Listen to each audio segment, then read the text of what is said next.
প্রিয় দশম শ্রেণীর শিক্ষার্থীরা, শুভকামনা রইল। সমাসের গত ক্লাসে আমরা পড়েছিলাম সমাস সম্পর্কিত বিভিন্ন বিষয়, বিভিন্ন শব্দ সহযোগে দ্বন্দ্ব সমাজে গঠন। আজকে আমরা সমাসের পরবর্তী একটি ধাপ নিয়ে আলোচনা করব। তাহলে শুরু করা যাক আজকের ক্লাস।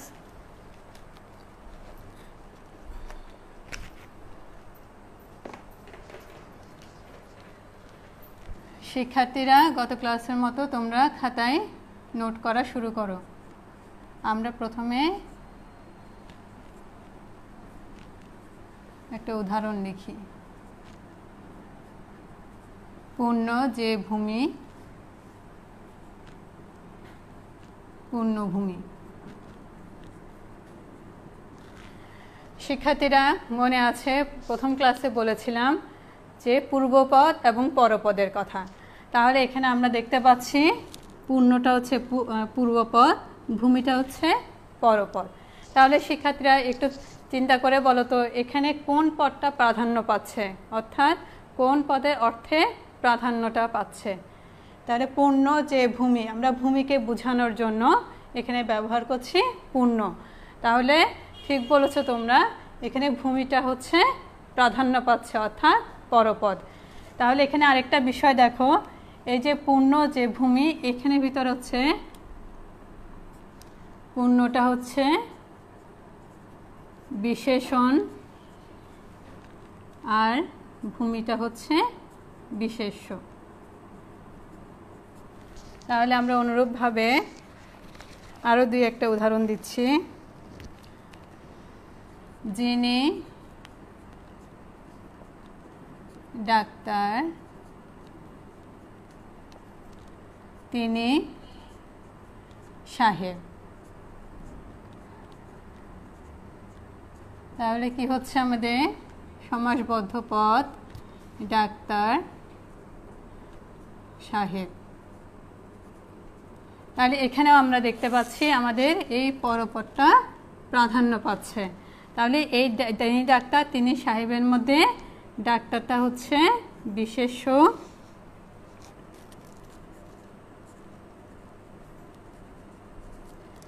সাহেবটা হচ্ছে বিশেষ্য। শিক্ষার্থীরা, তোমরা খাতায় লেখো। আমরা যে উদাহরণগুলো দিচ্ছি, এই উদাহরণ থেকে আমরা আমাদের পরবর্তী ধাপ যে সমাসটা আলোচনা করব বলছি, সেটার সংজ্ঞাটা দাঁড় করাবো। তারপর আরেকটা দিচ্ছি, যে শান্ত,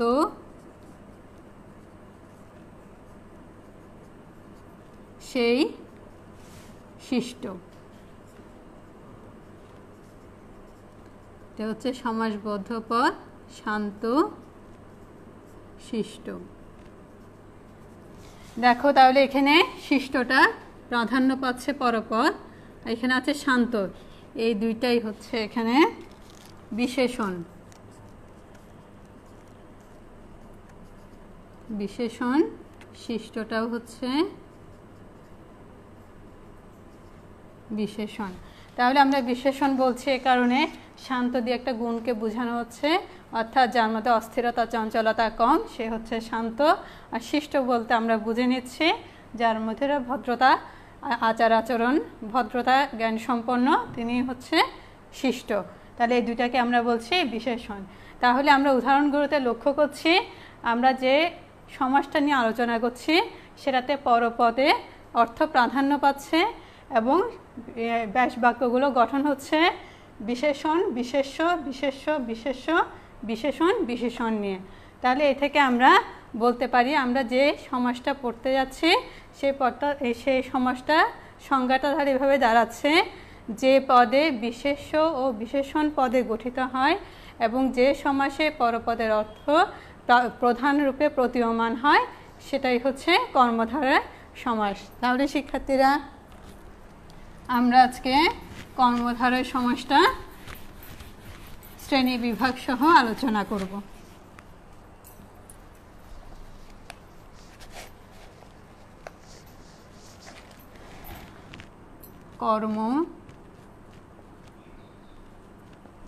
কর্মধারয় সমাস। শিক্ষার্থীরা আমরা এখন একটু দেখে নিই কোন কোনভাবে কর্মধারয় সমাস গঠিত হতে পারে। তাহলে 1 নম্বর শুরু করো। প্রথমে আমরা দিই দুটি বিশেষণ। দুটি বিশেষণ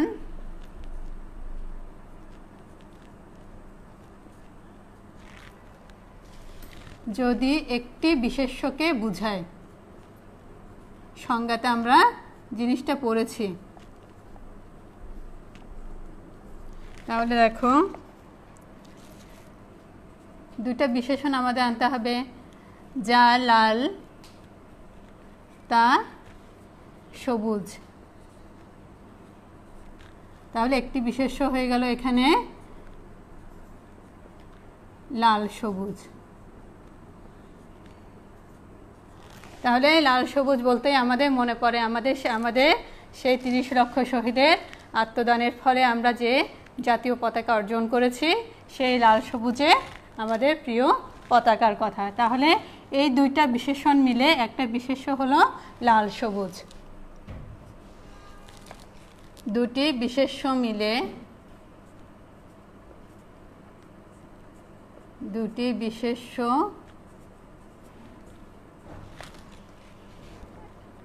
একই বস্তু বা ব্যক্তিকে বোঝালে। যিনি ঋষি তিনি কবি। এটা হচ্ছে ঋষি কবি।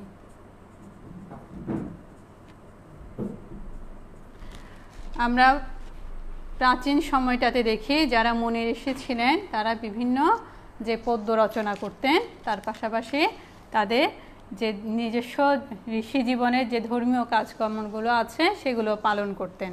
তাহলে এখন এই জন্য আমরা এটাকে যিনি ঋষি তিনি কবি।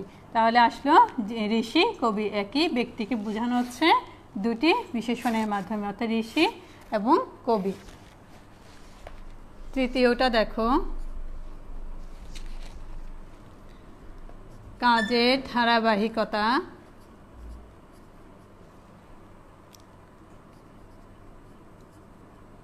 ধারাবাহিকতা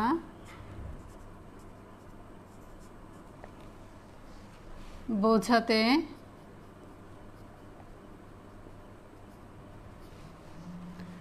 দুটো কৃদন্ত বিশেষণ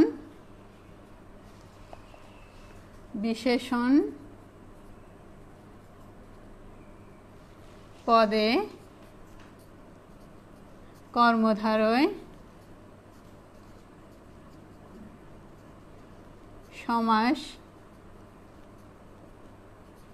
হয়। শিক্ষার্থীরা তোমাদের মনে এতক্ষণ নিশ্চয়ই প্রশ্ন এসছে, দুটো কৃদন্ত বিশেষণ বলতে এখানে আমি কি বুঝাচ্ছি। তাহলে এই অংশটা আগে বুঝিয়ে দিই। এখানে তোমাদেরকে আমরা পড়িয়েছিলাম প্রত্যয় চ্যাপ্টার, একটু মনে করে দেখো। ধাতুর পরে যদি কৃৎ প্রত্যয় যুক্ত হয়, প্রথমে আমি এটার একটু বুঝিয়ে দিই। ধু যোগ আ হচ্ছে এখানে ধোয়া। তাহলে এখানে রস্যু উয়ের স্থলে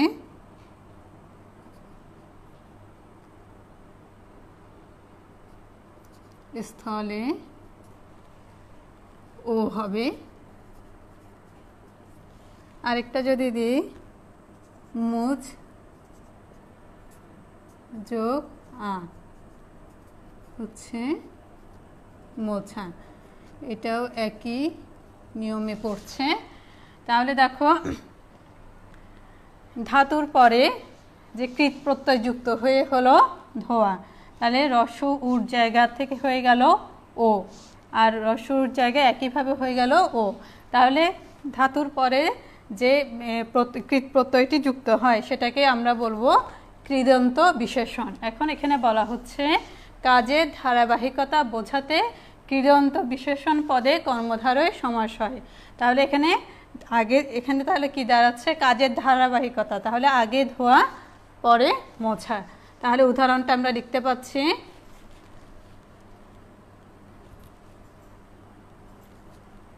ধোয়া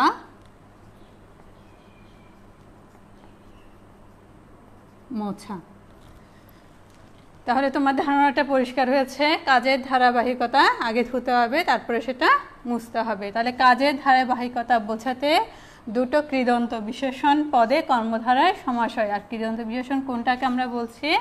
ধাতুর পরে কৃত প্রত্যয় যুক্ত হয়ে যে শব্দটা তৈরি হয় সেটাই হচ্ছে কৃদন্ত বিশেষণ।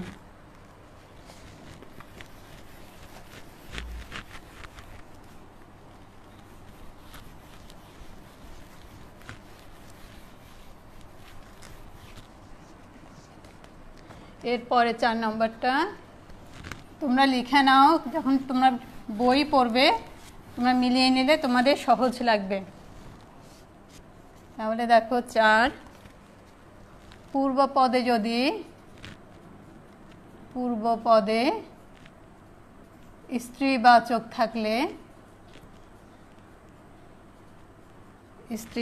থাকলে সেটি কর্মধারায় গিয়ে পুরুষবাচক হয়। পুরুষবাচক হয়। তাহলে আমরা একটু দেখে নিই উদাহরণ দিয়ে কথাটা আসলে কি বোঝানো হচ্ছে। পূর্বপদ আর স্ত্রীবাচক থাকলে সেটা কর্মধারয় সমাসে পরিণত হলে সেটা পুরুষবাচক হয়। মহতি যে কীর্তি,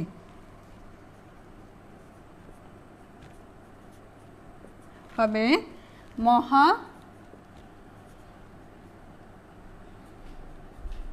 মহাকীর্তি।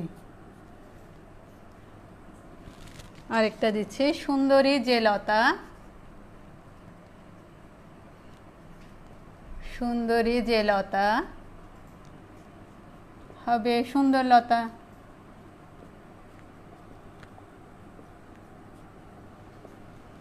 তাহলে দেখো পূর্বপদে স্ত্রীবাচক হলে কর্মধারয় সমাজে পুরুষবাচক। মানে মহতি যে কীর্তি, যেটা মানুষের জন্য কল্যাণকর এবং উপকারী, যে একটা বিশাল কর্মযজ্ঞ, সেটাকে বলা হয় মহতি কীর্তি। তাহলে সেই মহতি কীর্তিটাই কর্মধারয় সমাসে গিয়ে হবে মহাকীর্তি। ঠিক একইভাবে সুন্দরী যে লতা হয়ে যাবে সুন্দরলতা।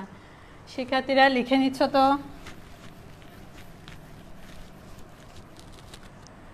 তারপরে আরেকটা লেখো, বিশেষণ পদে বিশেষণ বাচকে মহান বা মহৎ পূর্বপদ হলে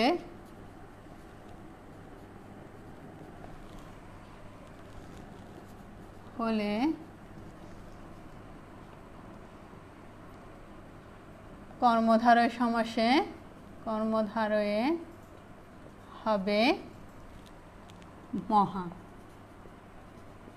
আমরা একটু উদাহরণ দিয়ে দেখি। মহান যে নবী, মহান যে নবী হবে মহানবী। তাহলে আমরা এখানে পাচ্ছি যে মহান আছে, হয়ে গেল মহা। তারপর যে মহৎ যে জ্ঞান হয়ে যাবে মহা জ্ঞান। তাহলে বিশেষণবাচকে মহান বা মহৎ যদি পূর্বপদ হয় সেটা পরপদে কর্মধারয়ে হবে মহা। তাহলে একইভাবে আমরা দেখছি মহান যে নবী হয়ে গেল মহানবী, এবং মহৎ যে জ্ঞান সেটা হয়ে গেল মহাজ্ঞান।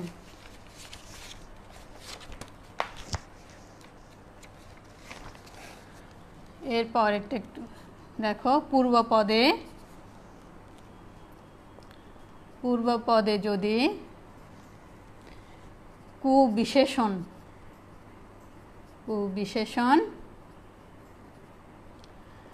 শিক্ষার্থীরা কু শব্দটার একটু ব্যাখ্যা লিখে দিই, নয়তো কু শব্দটা কোন অর্থে আসলে আমরা ব্যবহারটা দেখি। কুটা হচ্ছে, কু শব্দটা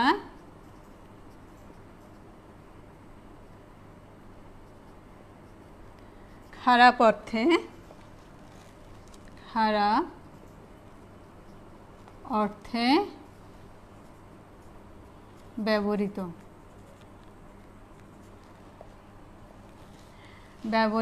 এবং এর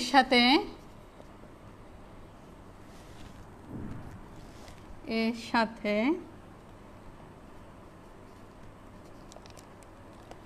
পরপদের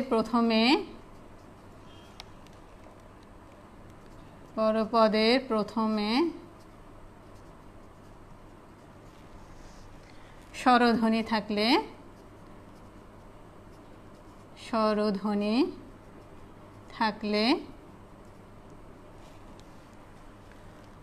কু হয়ে যাবে, কু স্থানে হবে কত। শিক্ষার্থীরা তোমরা যেহেতু এসএসসি পরীক্ষার্থী, তোমাদের যেগুলো সহজ বোধ্য ওগুলো তোমাদের দেওয়া হবে না, যেগুলোর মধ্যে একটু বিষয়গুলো বোঝার আছে সেই জাতীয়গুলো তোমাদের দেওয়া হবে। তাই জটিল অংশগুলো একটু বিস্তারিত আলোচনা করছি। তাহলে কু স্থানে হয়ে যাবে কত।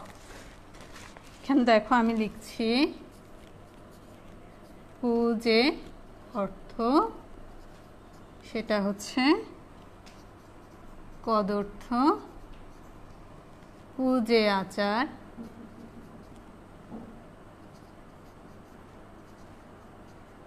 হবে কদাচার। শিক্ষার্থীরা তোমাদের একটু খটকা লাগতেই পারে যে কু যে অর্থ কদর্থ আর কু যে আচার, আমি এখানে লিখলাম কদ কিন্তু ব্যবহার করছি দ, এটা কেন, তাই তো? তাহলে দেখো এটার কারণটা হচ্ছে এখানে বিশেষ করে একটা সন্ধি নিয়ম অনুযায়ী, সন্ধি নিয়মানুসারে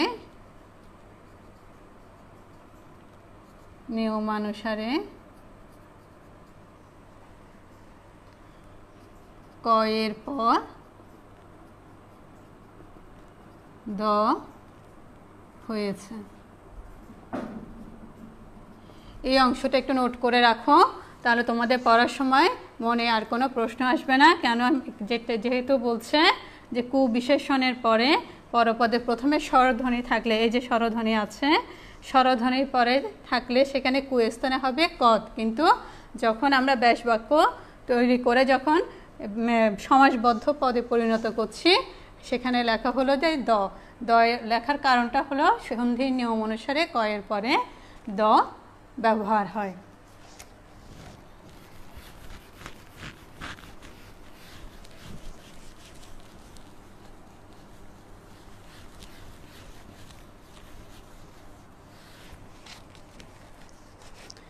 এরপরে লেখো পরপদে। শিক্ষার্থীরা খেয়াল করবে কোনটাতে পরপদ লিখছি কোনটাতে পূর্বপদ লিখছি। পরপদে রাজা থাকলে সেটা হয়ে যায়, সংক্ষেপে লিখছি রাজ। তাহলে মহান যে রাজা হয়ে যাবে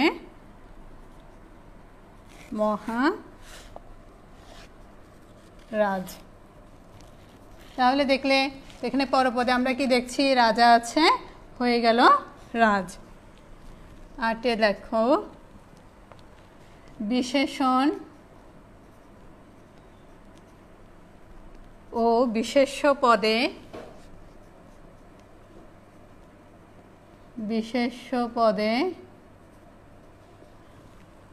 কর্মধারয় সমাস হলে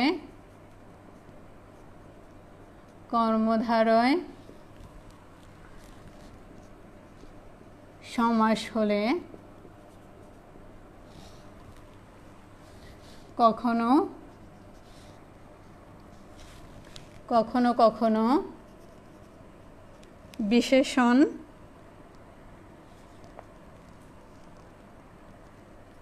বিশেষণ পরে আসে, বিশেষ্যটা আগে হয়ে যায়, বিশেষ্য আগে হয়। দেখো সিদ্ধ যে আলু, সিদ্ধ যে আলু, তাহলে আমরা লিখছি আলু সিদ্ধ, আলু সিদ্ধ। তাহলে আলুটা কীরকম, এর কারণে এটা হচ্ছে বিশেষণ আর এটা হচ্ছে বিশেষ্য। তাহলে এটাই বলা হচ্ছে বিশেষণ ও বিশেষ্য পদে কর্মধারয় সমাস হলে কখনো কখনো বিশেষণ পরে এবং বিশেষ্য আগে হয়। তাহলে এখানে আমরা শুরুতে দেখা যাচ্ছে যে সিদ্ধ যে আলু, সিদ্ধ আলুটা প্রথমে সিদ্ধটা বিশেষণ এবং আলুটা বিশেষ্য হলো, এটা দেখা যাচ্ছে বিশেষ্যটা আগে চলে আসছে অর্থাৎ আলু, আর সিদ্ধটা বিশেষণ সেটা পরে চলে যাচ্ছে। ঠিক একইভাবে নরাধম যদি বলা হয় অধম যে নর, তাহলে এখানে অধমটা বিশেষণ আর নরটা হচ্ছে যে বিশেষ্য, তাহলে এখানে সমাসবদ্ধ পদ হয়ে গেল নরাধম। শিক্ষার্থীরা এই পর্যন্ত আমরা দেখলাম বিভিন্ন শব্দযোগে কর্মধারয় সমাসের গঠন। এরপর আমরা চলে যাই সমাসে প্রকারভেদে।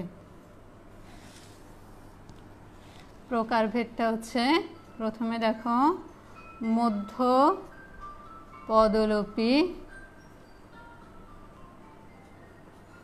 মধ্য পদলিপি, উপমান, উপমিত, আরেকটা হচ্ছে রূপক।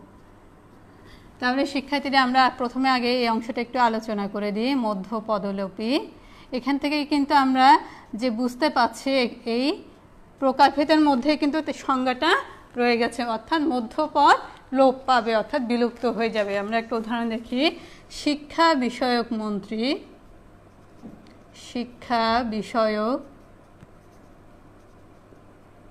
মন্ত্রী হচ্ছে শিক্ষামন্ত্রী, শিক্ষামন্ত্রী। এরপর যদি আমরা লিখি ঝাল মিশ্রিত মুড়ি, ঝাল মিশ্রিত মুড়ি হচ্ছে ঝালমুড়ি।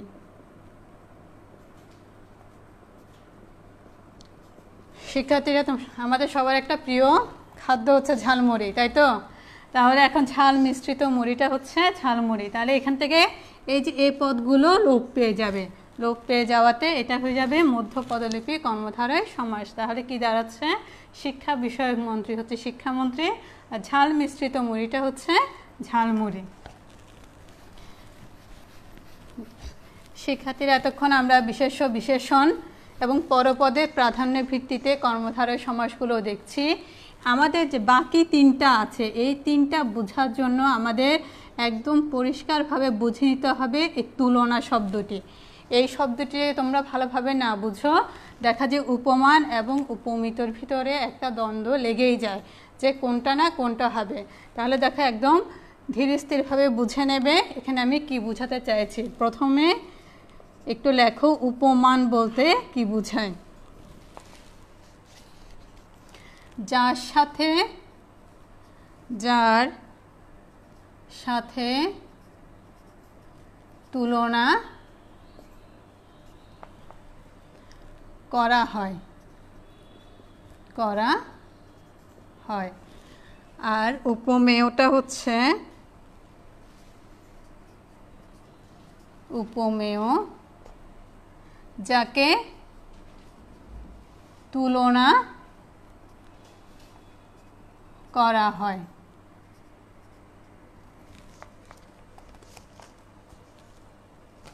আচ্ছা, তাহলে এখানে দেখো আমরা তাহলে উপমানটা প্রথমে আলোচনা করি, এই যে তুলনাটা কিভাবে করা হচ্ছে। কাজল কালো আকাশ, তাহলে দেখো কাজল কালো আকাশ, তাহলে এখানে এই যে কাজল কালোর সাথে কাকে তুলনা করা হচ্ছে? আকাশকে। বুঝতে পারছো নাকি? দেখো যে কাজল কালো আকাশ, এই আকাশটাকে আমি তুলনা করছি কাজল কালোর সাথে। তাহলে আমরা উপরে কি লিখলাম? যাকে তুলনা করা হয়। তাহলে আকাশটা এখানে কি হয়ে যাচ্ছে? উপমেয়। আর তাহলে দেখো কাজল যাকে যার সাথে তুলনা করা হয়, এই যে কালো আকাশ এটাকে তুলনা করা হচ্ছে কাজলের সাথে। তাহলে যার সাথে তুলনা করা হয় সেটা হচ্ছে কাজল।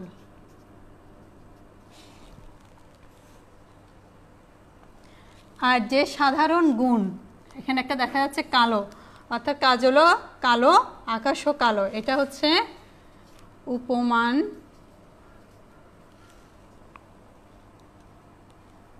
ও উপমিতে সাধারণ গুণ, এটা হচ্ছে কালো।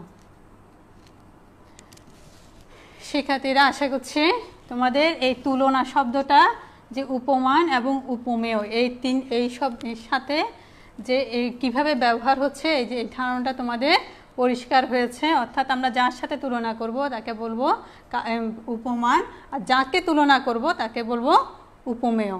আর তাদের মধ্যে যে সাধারণ গুণটা আছে সেটাই হচ্ছে তাদের এই উপমান এবং উপমেয় সাধারণ বৈশিষ্ট্য। তাহলে একইভাবে আমি আর দুই একটা দেখাই, কারণ এখানে আরেকটা হচ্ছে, মনে করো বজ্রের ন্যায় কঠিন বজ্র কঠিন। তারপরে কুসুমের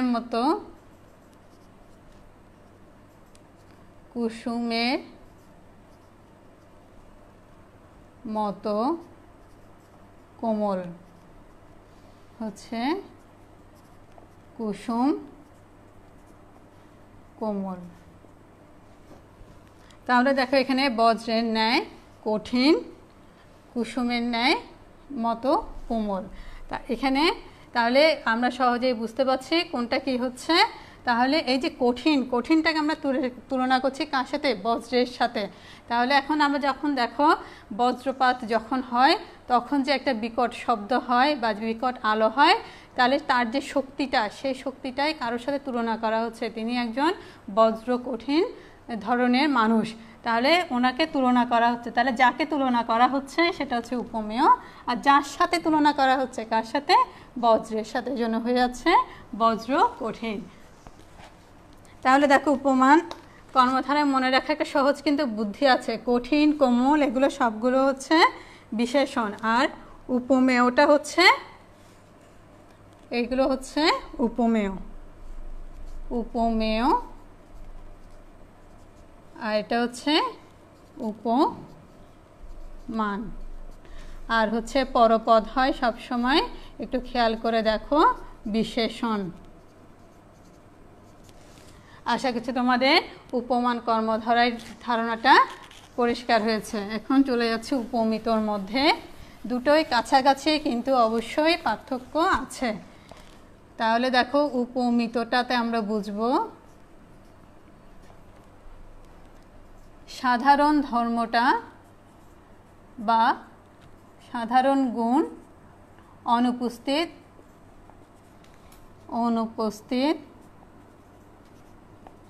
কিন্তু ন্যায় ব্যবহৃত হয়। দেখো বাহু লতার ন্যায়, তাহলে কাকে আমি তুলনা করছি? বাহুকে কার সাথে? লতার সাথে। তাহলে এই বাহু হয়ে গেল উপমেয়, আর লতা হচ্ছে উপমান, হয়ে যাবে বাহু লতা। তাহলে বুঝতে পেরেছ এখানে তাহলে যে বাহুকে তুলনা করা হচ্ছে লতার সাথে। ঠিক অনুরূপভাবে আর দুই একটা উদাহরণ দিই। নয়ন কমলের ন্যায় হয়ে যাবে নয়ন কমল। ঠিক একইভাবে তাহলে আমরা এখানে বুঝতে পারছি এখানে উপমান উপমিতর মধ্যে হচ্ছে যে দেখো এই যে পূর্ব পদগুলো হচ্ছে সবসময় বিশেষ্য, বিশেষ্য, বাহুটাও হচ্ছে বিশেষ্য, আর উপমেয় পদটাও হচ্ছে এখানে প্রথম পূর্বে বসে, কারণ এখানে আমি বাহু অর্থাৎ হাতকে অনেক লম্বা বোঝানোর জন্য ব্যবহার করছে বাহু লতার ন্যায়। তাহলে এখানে উপমিতর মধ্যে চেনার উপায়টা হচ্ছে পূর্বপদ হচ্ছে বিশেষ্য, পূর্বপদ বিশেষ্য, আর উপমেয়টা থাকবে উপমেয় অর্থাৎ যাকে তুলনা করছে উপমেয় থাকবে পূর্বে। শিক্ষার্থীরা নিশ্চয়ই বুঝতে পারছো এই উপমান এবং উপমিত তোমাদের ভুলটা বেশি হয়। তোমরা শুধু ন্যায়ের ভিত্তিতে কোনটা উপমান উপমিত নির্ধারণ করো, সমাস নির্ণয় করো, কিন্তু বিষয় আসলে সেটা না। তোমাদের অবশ্যই বুঝতে হবে যে উপমান এবং উপমিতের ভিতরে কাজ করছে এই তুলনা শব্দটা। যার সাথে তুলনা করা হয় সেটা হচ্ছে উপমান, আর যাকে তুলনা করা হয় সেটা হচ্ছে উপমেয়। তাহলে আমরা শুধু আরেকটা বাকি আছে রূপক।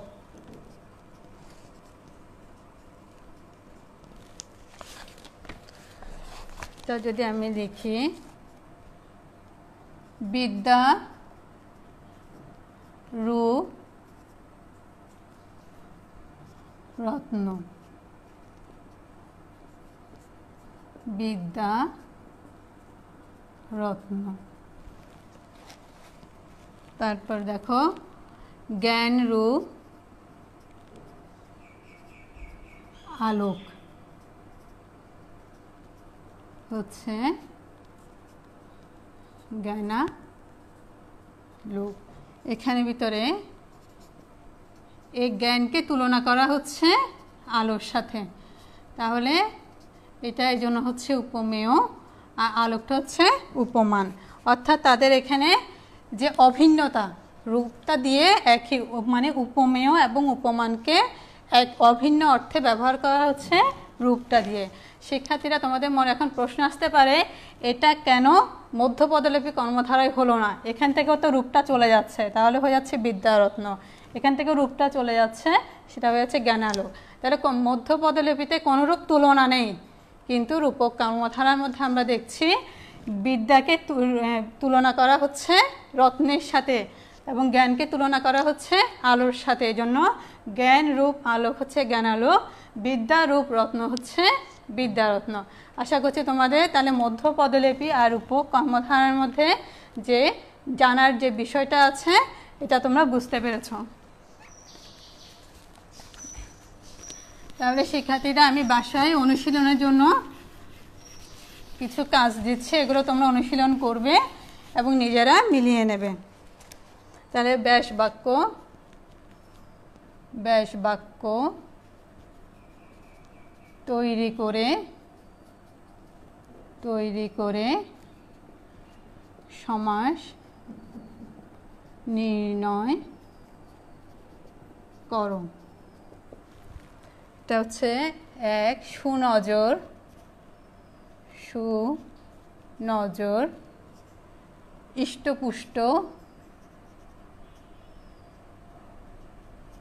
ইষ্টপুষ্ট কাঁচা মিঠা ঘি ভাত স্মৃতিসৌধ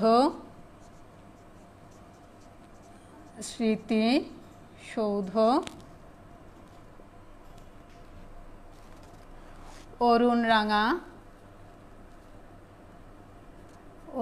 রাঙা সোনামুখ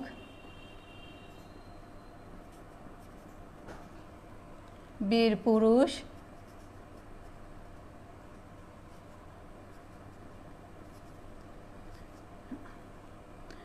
জয় পতাকা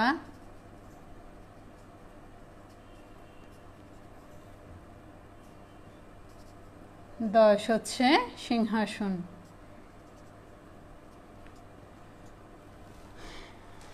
তাহলে শিক্ষার্থীরা আজকে এ পর্যন্ত। আগামী ক্লাসে আবার দেখা হবে। তোমরা স্বাস্থ্যবিধি মেনে সকলে ভালো থাকবে, সুন্দর থাকবে। ধন্যবাদ।